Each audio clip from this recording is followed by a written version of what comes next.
Hello, everyone. Welcome to Developing Palettes. I'm Aaron Loomis coming to you from the Drew Estate Studio. With me today is Seth Geis, and from the Pastania Studio, John McTavish. How you guys doing? John sipping that red wine. The red wine kind of evening. I Some made corporate. pasta sauce. The sauce, the gravy, as the Italians would say, and it was right down to the wire, right down to the wire. But I was like, it's a gravy kind of night. I gotta have the gravy. Red wine. You gotta have wine with pasta. It's. Oh, I think it's Italian law, actually. listen, Yeah. it's what I haven't had red wine in gosh forever. Man, it would just woof. Yep. Anywho, Speaking of red, today we are talking about the ADVentura Blue-Eyed Jack's Revenge Robusto. This cigar is a 5 by 52. Comes out of the Tabacalera Mina del Rey factory in the Dominican Republic. Wrapper, Mexican San Andres, Colorado. Binders, Dominican Olor. Filters from the Dominican Republic. It is blended by Henderson Ventura. Price point is $14.20, and the cigar was released in July of 2024. So, with all that out of the way, Seth, what was your overall experience like with this cigar?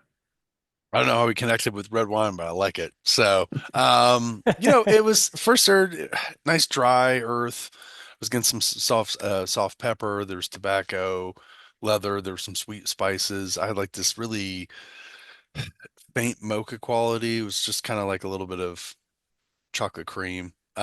Medium strength and body in that first third, and it just kind of it continued that way throughout. The cigar got to be the more of a medium full level. The mocha flavor kind of faded off after the second third, but just with like that dry earth, leather, tobacco, um, sweet spices with some pepper just throughout.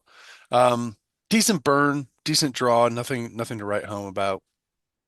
John? yeah, So for the record, I didn't actually check to see that it was Mexican San Andre before I lit up because I don't normally look. I try to do it as blind. But I actually thought the first third started out really nice. Sort of a chocolate espresso open, which is rare for me. Usually it takes a little while for that to kind of establish on a cigar. A little black pepper on the finish. Nothing crazy, nothing blow your head off. Kind of lingering wood and nuts in the post draw as it settled in. A little bit of shortbread sweetness on the retrohale, which is, nice, a little mossy component building in there. There's a lot of components going on in the first third. I thought they were really balanced. I thought it was quite tasty. I quite enjoyed the first third, and I was like, yeah, this is what Henderson does well. Um, for me, the second third was mostly creamy wood, nuts, white pepper on the finish. There was some sort of medium plus spices that came in on the retrohale at times. And a little bit of that vegetable note came down. But that was kind of the second third. The chocolate was gone, the espresso was gone, the shortbread was gone. Just not as complex for me. Still pleasant, but just not in the same category as the first third for me.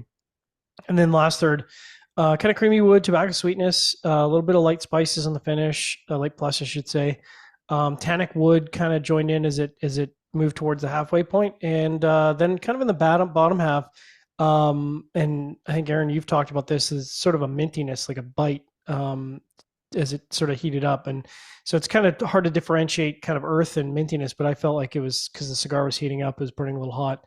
Nothing against the cigars, that sometimes happens.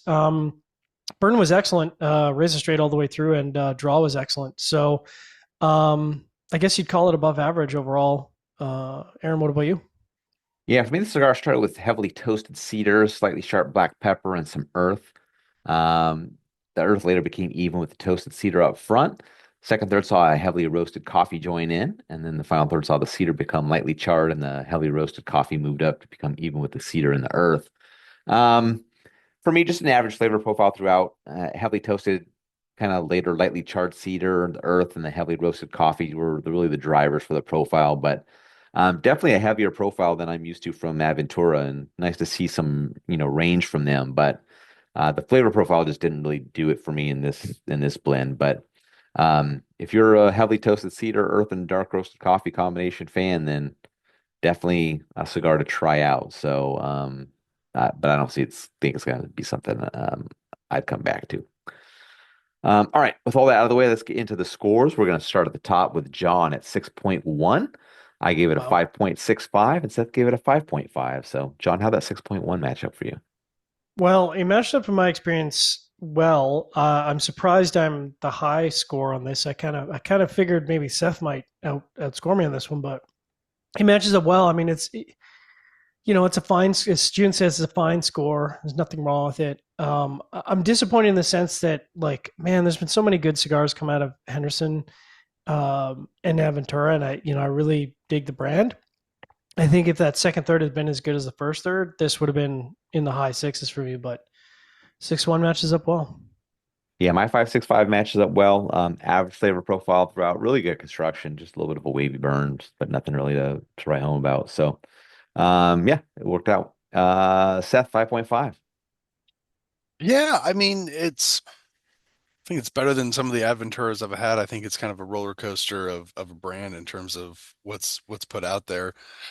I mean, just a little below average. I'm trying to remember what the price point on these was. 14.20. 14? Yeah. Yeah, it's about on par. So it's yeah, I think it's a little bit lower than what I thought I would have scored it. I need to go back and look at it, but yeah. All right. Any final thoughts from you guys on this one? Um, you know, I think we talked about on the recap, the year in recap, and I mean Mexican San Andre, man, like Yeah. that's going to be the story of the year.